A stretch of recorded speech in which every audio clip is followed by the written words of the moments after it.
संसदेचं हिवाळी अधिवेशन सुरू झालेलं आहे. खासदार अमोल कोल्हे आपल्यासोबत बोलण्यासाठी आहेत. म्हणजे मला सांगा की आता अधिवेशन सुरू आहे, परंतु कोणते मुद्दे आहेत? पहिलाच दिवस आहे. कोणते मुद्दे आहेत की जे तुम्ही संसदेमध्ये मांडणार? तर राष्ट्रीय पातळीवरचे काही मुद्दे, जसं कालही विरोधी पक्षांच्या म्हणजे संपूर्ण बैठकीमध्ये जी एक गोष्ट ठरली ती स्पेशलाइज इंटेन्सिव्ह रिव्हिजन SIRच्या संदर्भात जो मुद्दा आहे हा चर्चेला यावा असं अनेकांचं म्हणणं आहे. नॅशनल सिक्युरिटीच्या संदर्भातले जे मुद्दे आहेत किंवा लोकशाहीच्या संदर्भामध्ये जे प्रश्न निर्माण झालेले आहेत या संदर्भात तर सगळेच विरोधी पक्षांची मागणी आहे की हे मुद्दे मांडले जावेत. त्याचबरोबरीने विशेषतः शिरूर लोकसभा मतदारसंघातले जे काही माझे वेगळे मुद्दे आहेत, म्हणजे कांद्याचा प्रश्न आज जर बघितला तर कालही एक आपण जर हे पाहिलं असेल तर चहाच्या एका कपापेक्षा सुद्धा 1 किलो कांदा स्वस्त मिळायला लागलाय. तर शेतकऱ्यांनी करायचं काय? म्हणजे मिडल ईस्ट असेल, बांगलादेश असेल, ही जी हक्काची बाजारपेठ होती ही आपल्या परराष्ट्र धोरणांमुळे ही हक्काची बाजारपेठ आपण गमावून बसलेलो. आणि कांदा उत्पादक शेतकरी हा प्रचंड अडचणीत आहे आणि हा सगळीकडून आक्रोश कांदा उत्पादक शेतकऱ्याचा, त्याविषयीची ठोस पॉलिसी येणं गरजेचं आहे. शिरूर लोकसभा मतदारसंघामध्ये मोठ्या प्रमाणावर कांदा उत्पादक आहे.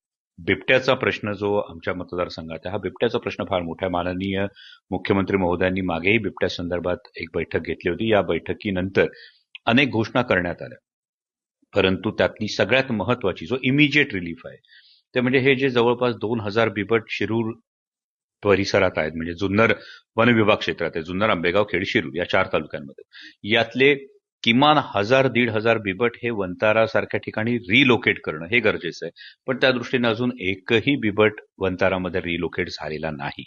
दुसरी महत्वाची गोष्ट रेस्क्यू सेंटर उभं करणं. तर रेस्क्यू सेंटर उभं करण्यासाठी तरतूद केली गेलेली आहे, पण हे रेस्क्यू सेंटर उभं करत असताना त्याला वेगळा काही स्वरूप देता येऊ शकतं का?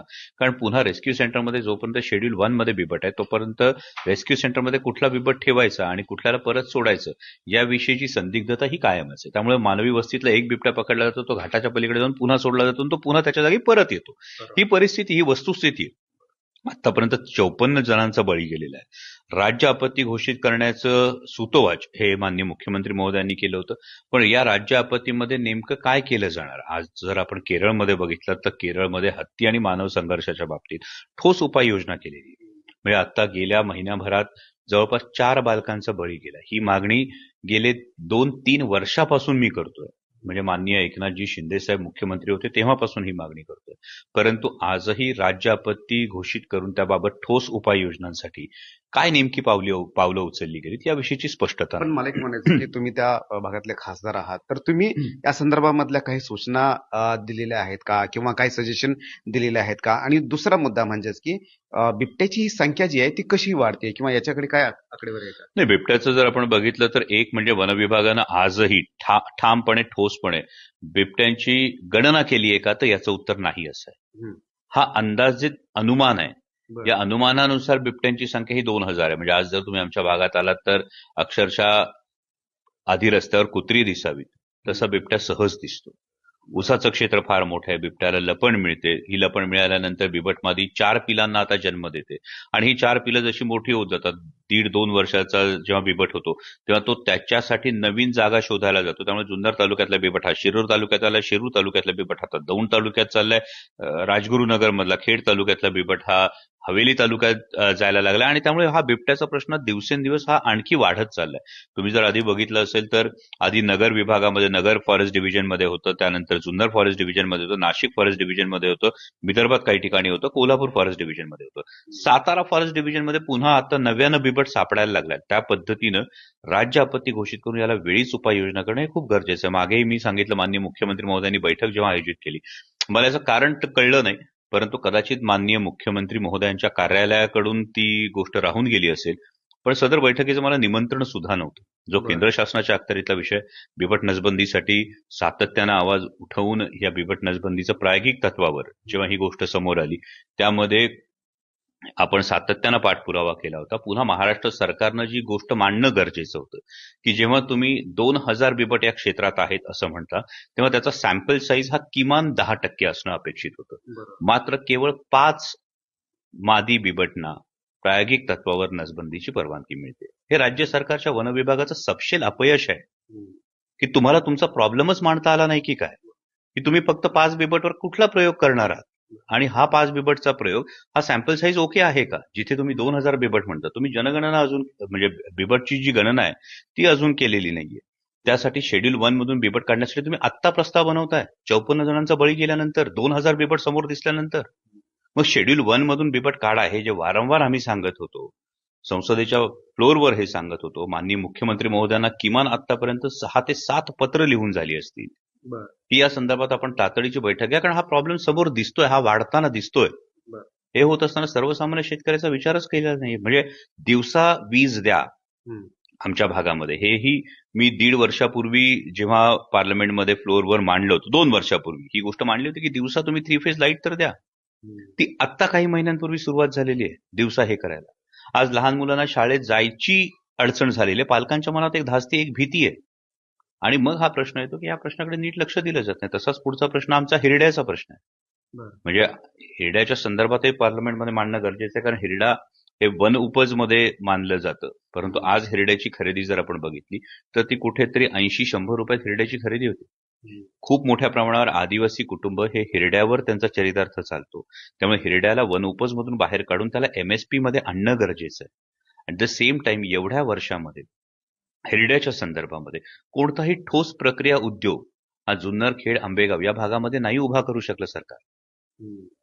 आपण सातत्याने याची मागणी करतोय, पण याच्याकडे दुर्लक्ष तरी केलं जातंय किंवा हे गृहीत तरी धरलं जातंय. म्हणजे हिरड्याला आज किमान 170 ते 200 रुपये पर किलो हा भाव मिळायला हवा.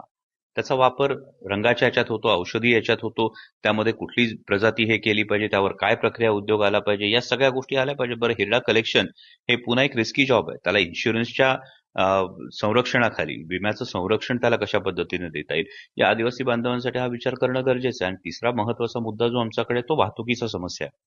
म्हणजे आजही पुणे नाशिक हायवेचं जे टेंडर आहे हे एकूण 21 वेळा पुढे गेलेलं आहे.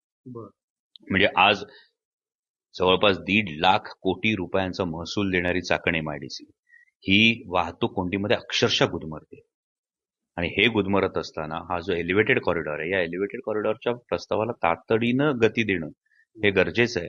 टेंडर बनतंय, प्रत्येक वेळी कुठल्या ना कुठल्या गोष्टीमध्ये अडकतंय आणि त्यामुळे लोकांचा जीव अक्षरशः मेटाकुटीला आलेला आहे. चाकणच्या ट्रॅफिकमध्ये जाणं म्हणजे अंगावर शहारा येणारी गोष्ट आहे. तळेगाव चाकण शिक्रापूरचा MSIDC मध्ये अजून त्याचा प्रस्ताव बनतोय. त्यामुळे हे डिकंजेशन हे महत्वाचे मुद्दे या अधिवेशनामध्ये घ्यायचे. टेंडरचा तुम्ही एक विषय काढलाय, थोडंसं फक्त परिसर बदलतो मी. कुंभमेळ्याच्या संदर्भामध्ये जे टेंडर दिली गेले ते गुजरात्यांना दिली गेले आहेत असं संजय राऊतांनी आरोप केलेला आहे. कुंभमेळा तुम्हाला माहित आहे की प्रयागराज नंतर सगळ्यात मोठा महाराष्ट्रामध्ये बनतोय आणि अनेक वादंग तिथं निर्माण झालेले आहेत. मला वाटतं माननीय मुख्यमंत्री महोदयांचं कुंभमेळ्यावर अतिशय बारीक लक्ष आहे आणि माननीय मुख्यमंत्री महोदय या सिंहस्थ कुंभमेळ्याकडे फार बारकाईनं त्यांचं लक्ष आहे. त्यामुळे याविषयीचे कुठलेही वाद असतील किंवा कुठलेही अडचणी येणार नाहीत ही माननीय मुख्यमंत्री महोदय स्वतः लक्ष घालून याविषयी बारकाईनं काळजी घेतील अशी अपेक्षा आहे. सयाजी शिंदे तिथे गेले होते. हा जो वृक्षतोडीचा मुद्दा आहे हा पर्यावरण प्रेमींच्या अत्यंत जवळचा मुद्दा आहे. मी माननीय मुख्यमंत्री महोदयांना विनंती हीच करेन की छत्रपती शिवाजी महाराजांच्या आदर्शानं जर आपण महाराष्ट्र चालवतो असं म्हणत असू तर माननीय मुख्यमंत्री महोदयांनी एकदा कृपया छत्रपती शिवाजी महाराजांचं आज्ञापत्र पाहावं. कोणत्या झाडांची तोड करावी, कोणत्या झाडांची तोड करू नये, एक एक झाड जगवायला, एक एक झाड वाढायला किती वर्ष लागतात आणि त्यानुसार सरसकट वृक्षतोड जर झाली तर हा एक अतिशय अडचणीचा मुद्दा हा पुढच्या काळात होऊ शकतो. अनेक वर्ष अगोदरची जुनी झाडं तिथे आहेत. नाही, त्यामुळे कसं आहे की कुंभमेळा हा आस्थेचा विषय ही 100% गोष्ट मान्य आहे, पण मग त्यासाठी झाडांवरच कुऱ्हाड का चाडवावी लागेल? माननीय मंत्री महोदयांनी नाशिकच्या पालकमंत्र्यांनी एक विधान केलं की एकाच 10 आम्ही झाडं लावू. कुठे लावणार आहे का जागा? आणि मग जागा असेल तर मग तिथे का नाही साधुग्राम होऊ शकत? हा जो पर्यावरण प्रेमींचा प्रश्न आहे, या प्रश्नात मुद्दा आहे ना की जर एकाच 10 झाडं लावायला तुमच्याकडे जागा आहे तर मग त्या जागेवर, याचा अर्थ तिथे झाडं नाहीयेत म्हणजे जागा मोकळी आहे, मग त्या जागेवर का नाही साधुग्राम होत? मग आहेत ती वर्षानुवर्षाची जी झाडं आहे ही वृक्षसंपदेची तोड करून, म्हणजे हे नेमकं काय आहे की एका सजीवाचा आपण जीव घेणार, तिथं कॉन्क्रीटचं जंगल उभं करणार, ती जागा मोकळी करणार. तिथे मी वाचण्यात आलं आपल्या माध्यमातूनच की जर्मन हँगरच्या पद्धतीने या गोष्टी केल्या जातील. मग ती झाडं ठेवून त्या अनुषंगानं काही होऊ शकणार नाही का? किंवा जिथे मोकळी जागा आहे तिथेही या गोष्टी शिफ्ट होऊ शकणार नाहीत का? जेणेकरून कुंभमेळा सुद्धा व्यवस्थित पार पडावा, येणाऱ्या साधू संतांचीही व्यवस्थित सोय व्हावी, पण त्याचवेळी पर्यावरणाचं नुकसान करून हे का करावं? तुम्ही आता एक उल्लेख केला छत्रपती शिवाजी महाराजांच्या आज्ञापत्राचा. काय? नाही, छत्रपती शिवाजी महाराजांचं आज्ञापत्र आहे की छत्रपती शिवाजी महाराजांनी कोणती झाडं तोडावी. अगदी बोटी बांधण्यासाठी, बोटींच्या कामासाठी कोणती झाडं तोडावी. म्हणजे महाराज त्या आज्ञापत्रामध्ये स्पष्ट लिहितात की चिंच असेल, आंबा असेल, फणस असेल, ही झाडं आहेत. ही झाडं वाढायला वर्षानुवर्ष लागतात. लहान मुलाप्रमाणे, पोटच्या पोराप्रमाणे लोक या झाडांचं संगोपन करतात. केवळ लाकडासाठी जर ही झाडं तोडायचा विचार केला आपण, तर ती झाडाचं हे जे नुकसान होणार आहे, या नुकसानीला आपण जबाबदार असू याचं भान ठेवणं गरजेचं आहे. मला वाटतं छत्रपती शिवाजी महाराजांच्या सर्वसमावेशक किंवा सर्वव्यापी नेतृत्वाचं एक फार महत्वाचं लक्षण आहे. आणि असं असताना केवळ काही महिने, काही दिवस चालणाऱ्या कुंभमेळ्यासारख्या इव्हेंटसाठी इतक्या वर्षांची जुनी झाडं तोडणं, इतक्या मोठ्या वृक्षसंपदेची तोड करणं, हे मला वाटत नाही की माननीय मुख्यमंत्री महोदयांच्या सद्सद्विवेक बुद्धीला पटत असेल. त्यामुळे त्यांनी त्यावर कुठेतरी एक तोडगा काढून याविषयी व्हाया मीडिया काढणं गरजेचं आहे. बरोबर. एक शेवटचा प्रश्न पॉलिटिकल आहे थोडासा. एकनाथ शिंदे म्हणतायत की युतीचा धर्म पाळायला पाहिजे. दुसरीकडे अजित पवार यांचे मंत्री आहेत, माणिकराव रखवटे म्हणतायत की भाजपचं आयुष्य तोडाफोडीत गेलंय. महायुतीमध्ये चाललंय काय? मला वाटतं दुसऱ्याच्या घरात डोकावणं योग्य नाही. कारण महायुती कुठल्या गोष्टीमुळे आले, तर कसं आहे, सत्तेचा फेविकॉल जर कमकुवत होताना दिसत असेल तर खुर्चीला पाय 3 आहेत. त्या 3 पायांना सत्तेचा फेविकॉल आहे. तो सत्तेचा फेविकॉल आता स्थानिक स्वराज्य संस्थांमध्ये कुठेतरी अनइव्हन डिस्ट्रीब्युशन होताना दिसत असेल, त्यामुळे कदाचित पाय कुरकुरत असतील. या निवडणुकीचं काय म्हणतात? कारण 22 ठिकाणी जे आहे तर निवडणुका रद्द केलेल्या आहेत आणि 20 तारखेला तिथे मतदान होणार आहे. मी माननीय मुख्यमंत्री महोदयांचं याविषयीचं विधान ऐकलं की निवडणूक आयोगाची ही चूक आहे आणि या प्रशासकीय चुकांमुळे जर अशा पद्धतीनं निवडणुका पुढे जात असतील तर एकूणच आयोगाच्या विश्वासार्हतेवर एक शंका निर्माण होण्यासारखी ही परिस्थिती आहे. कारण इथले जे काही उमेदवार आहेत त्यांचा आपण विचार करा, इथल्या प्रचार यंत्रणा जी राबवली गेली त्याचा एकदा विचार करा, आणि त्यानंतर ज्या 2 तारखेला मतदान होणार होतं ते कुठेतरी 20-21 तारखेला मतदान होतंय. हा पुन्हा जो 20 दिवसांचा हा भुर्दंड या सगळ्या उमेदवारांना पडलाय. ही सिस्टीम पूर्ण याच्यामध्ये प्रश्नचिन्ह आलेलं आहे. त्यामुळे निवडणूक आयोगाच्याच विश्वासार्हतेवर यामुळे प्रश्नचिन्ह निर्माण होते.